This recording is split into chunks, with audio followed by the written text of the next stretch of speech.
As basketball fans, we focus on one big thing, and that is the on-court product. And in that process, we often overlook the guys in suits and ties who put that product together. Some have been in the business a long time, while others are less known but young and innovative. They may not always get the shine, but it's those decisions they make on a day-to-day basis that makes everything before them, from the coaching and culture. Through 2022, they've seen the fruits of their work pay off in the biggest way. To get there, they didn't make a big off-season splash, but over recent years have consistently made really good decisions that fit in line with what they're trying to build, being in one of, if not the smallest market in basketball, while holding the second lowest payroll, and oh, by the way, being the youngest team in the NBA, excluding OKC. I mean, can I even count them? All of that, while their most experienced player is Steven Adams, who felt like yesterday an NBA lottery pick in 2013. Their on-court leader is Ja Morant, a third-year guard, while their head coach and Taylor Jenkins is just 37 years old. And that, and their GM, is one if you haven't paid close attention to the Grizzlies, you'll have no idea who he is. His name, though, is Zach Kleiman. Each step of the way, Kleiman has been an unknown in NBA radars who fits right in line with Memphis perfectly. After a plethora of moves, he has made arguably the most boring team in basketball the most exciting, and just now is he getting his due credit. But in order to understand why I'm making a video on him, we have to go back all the way to 2019. The most successful time in Grizzlies history, known as grit and grind, has all but officially ended. While Tony Allen and Zebo continued to age, they would eventually walk into free agency. Chris Wallace and management, though, would still try to get the last out of whatever was left with the team. But with a plethora of injuries and an ever-changing roster, Mark Gasol and Mike Conley were not getting any younger. While aging, the Grizzlies were a middling Western Conference team doing more losing than winning. And after getting the 4th overall pick in 2018, a rebuild was definite. Then in February, it became official, when current GM Chris Walsh traded Gasol to Toronto for Jonas Valanciunas and stuff. The good old days fans loved were over. The only guy left was Conley. Then owner Robert Pera shook up management, reassigning roles in the front office, then firing head coach JB Bickerstaff after a bumpy 33-win season. The two newest guys at the top were Zach Kleiman and Jason Wexler. Wexler team president, while Kleiman executive of basketball ops. The latter was just 6 years removed from being a Hornets intern, before spending 2 years at Proskauer in New York City working with the league. And by 2015, he was finally in Memphis working with them in the cap and collective bargaining agreement. The craziest thing of them all, though, is while he was just 30 years old, he was not a former player, not even in college. But he did impress management enough with his work to become the man running the show. Shortly then after, he hired Bucks assistant coach Taylor Jenkins to become the head coach of the Grizzlies. After going through 6 in the last decade, the longest tenured coach in their franchise was Lionel Hollins for 4 seasons. Then weeks later, something even bigger happened. On lottery night, the Grizzlies moved all the way up from number 8 to number 2. They weren't getting Zion, of course, but the paint pong luck bounced in the direction of Murray State sophomore guard Ja Morant. There was, of course, Conley still there at just 31 years old, 3 years removed from getting the biggest contract ever. So the Grizzlies, the night before the draft, traded him to Utah. They didn't get a big haul in return, using Utah's 2019 first to ultimately get Brandon Clark, with Grayson Allen, Jay Crowder, and Kyle Korver. That move, though, laid the foundation in Memphis as to the way Kleiman wanted to play. Not just on the court, though, but in the way you have to operate in a small market. He was bold in the decisions he made, but he knew what he was doing. When Golden State needed to clear up cap space for the Kevin Durant-D'Angelo Russell sign-in trade, they took Andre Iguodala's contract and got a first-round pick from Golden State, which is just 2 years away from doing business with them. He then did the same exact thing with Phoenix, who were moving Josh Jackson. So he sent over Javon Carter and Kyle Korver from the Utah deal they were probably going to waive, and got the number 4 overall pick the year before Jaren Jackson Jr. for almost nothing. Now, of course, Jackson was a big-time bust, but in the back end of that deal, he also snagged something big-time from James Jones, and that was D'Anthony Melton, a pretty good rotation player for what now is Javon Carter, and that's it. They were a tough group comprised of former lottery picks and other young guys, but also veterans that knew, we're following this kid's lead. When Andre Iguodala wouldn't report to Memphis, Dillon Brooks came out and said, it's not a distraction at all. I laugh at that type of stuff. A guy that's on our team that doesn't want to be on our team, I can't wait till we find a way to trade him so we can play him and show him what Memphis is about. Literally just 3 days later, he was getting a 3-year contract extension. Now, that wasn't because of the quote, more so the fact that Andre had finally been traded to Miami with Jay Crowder. In return, they got another another really good young player in Justice Winslow who a lot of people like myself loved. The addition could not have made any more sense. A versatile but tough young wing who thrives in transition and defends well. He then, though in the bubble, had to get hip replacement, only played 37 games in Memphis and never worked. Regardless, they were the number 8 seed out west all the way to the NBA bubble, where not only Justice got hurt, but Jaren Jackson tore his meniscus. After having a strong sophomore year where he was shooting the lights out from deep, it was tough, and they struggled without him big time before missing the playoffs narrowly in the playing game. As for their first year head coach in Taylor Jenkins, he did a great job starting off, overachieving with the talent they had, and the culture had already been set. Then, on the night of the 2020 draft, Kleiman got even more aggressive, trading some seconds to get back into the first. The player he got, TCU sharpshooting senior Desmond Bane, with the last pick in the first, an underdog Indiana native built like a tank, before he then grabbed MSU's Ziaire 5 picks later. Last year, both of them were great rotation players as rookies coming off the bench, while Bane was playing a mostly off-ball role, knocking down 43% of his threes. Tillman got good rotation minutes as Jaren rehab. Ja Morant was their best and most exciting player, but within their locker room sat a culture of ambition. Jonas Valanciunas was now averaging 17 and 13 a night, while Dillon Brooks was heating up big time closing the year as they finished 38 and 34, narrowly making the playoffs this time after 2 convincing play-in victories. And in round 1, Ja Morant and Dillon Brooks too were magical. But at the same time, Utah had their way with Jonas Valanciunas and Grayson Allen on the offensive end, and they lost in 5 games. That was sent off to New Orleans for Steven Adams, while he also moved up from the 17th to 10th overall pick. That selection would be used on Stanford Wayne player Ziaire.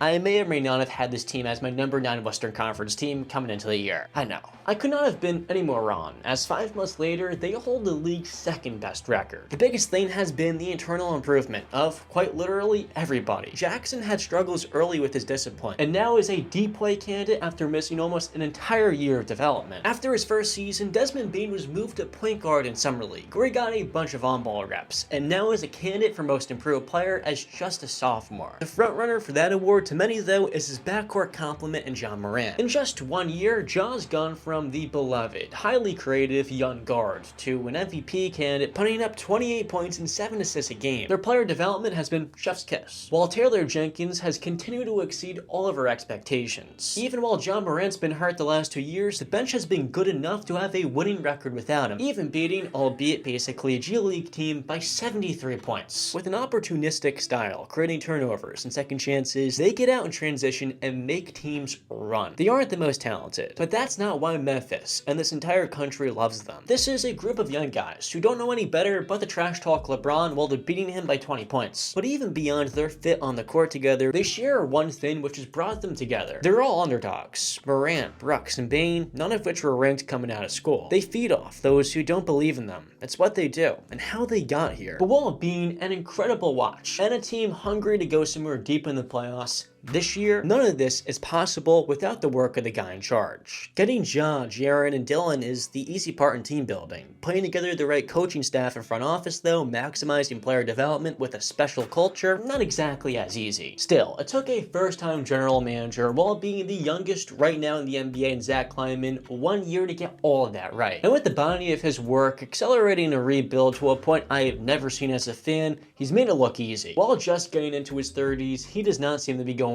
anywhere anytime soon. Next gen, you hear me? We hear you, Ja. Hey, B, they know they said they hear you. Yeah, you know what I'm saying? Yeah.